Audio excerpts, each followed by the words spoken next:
নমস্কার বন্ধুরা, চলে এলাম দিশা কিচেন আজকে আর একটা রেসিপি নিয়ে। আজকের রেসিপিটা হলো এই যে সাবুদানার বড়া।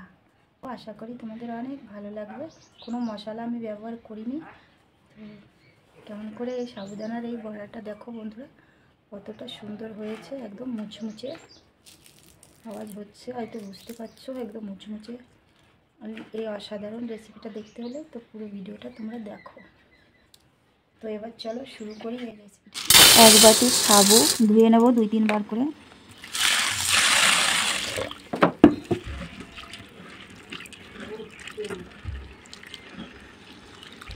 সাবুদানার কিন্তু আমি ধুয়ে জল ঝরিয়ে নিয়েছি।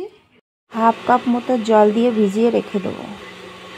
এভাবে আমি ঢেকে রেখে দেবো 1 ঘন্টা। এখানে 3টে আলু নিয়েছি, আলুগুলোর খোসা ছাড়িয়ে ধুয়ে নিয়ে নিয়েছি। এবার আমি এই আলু 3টেকে একটা এরকম গ্রেটার দিয়ে গ্রেট করে নেব।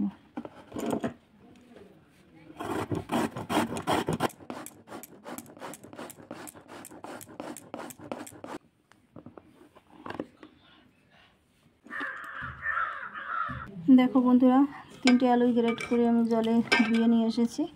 এবার জল থেকে তুলে নেব চিপে চিপে।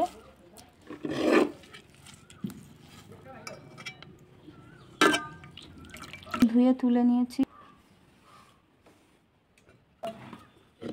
এবার ভিজিয়ে রাখা সাবুদানা, এই যে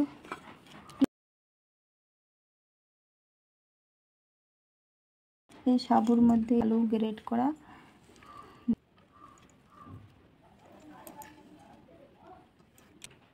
আর এখানে আছে বন্ধুরা 4টে কাঁচা লঙ্কা কেটে নিয়েছি। আর এখানে আছে উপোসের লবণ।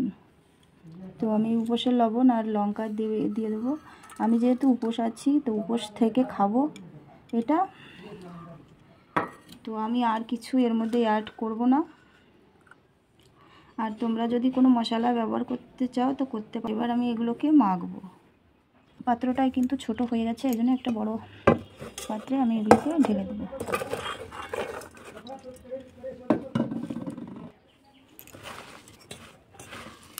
এবার আমি মেখে নিচ্ছি। দেখো বন্ধুরা, ভালো করে চটকিয়ে মেখে নিই। খালি আমি 2টো উপকরণ দিয়ে সাবুদানার এই পাকোড়াটা তৈরি করব। তো একদম ঝটপট রেসিপিটা, ফটাফট হয়ে যায়। হয়ে গেছে মাখা, মেখে নিয়েছি। চলো এবার ভাজি। বাদাম তেল দিয়ে ভাজবো। এখানে গ্যাসের পরে আমি একটা ননস্টিকের কড়া বসিয়ে দিয়েছি। কড়াটা কিন্তু গরম হয়ে গেছে। এবার আমি ওই বাদাম তেলটা কিন্তু গরম হয়ে গেছে। এবার আমি অল্প অল্প করে সাবুদানা নেব আর এরপরে এরকম বসিয়ে দেবো।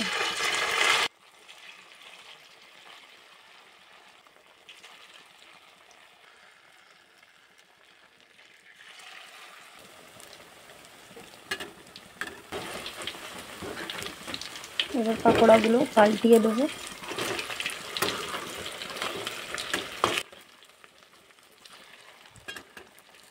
ভাজা হয়ে গেছে, এবার তুলে নেব। একদম মুচমুচে হয়ে গেছে এখনই কড়ার মধ্যে থেকে।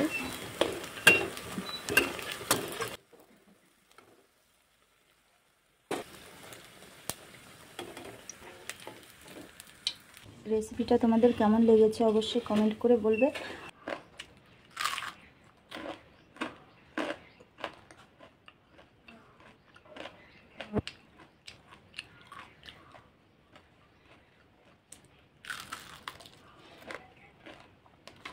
বন্ধুরা, খুব মুচমুচে হয়েছে, চায়ের সঙ্গে অসাধারণ লাগবে।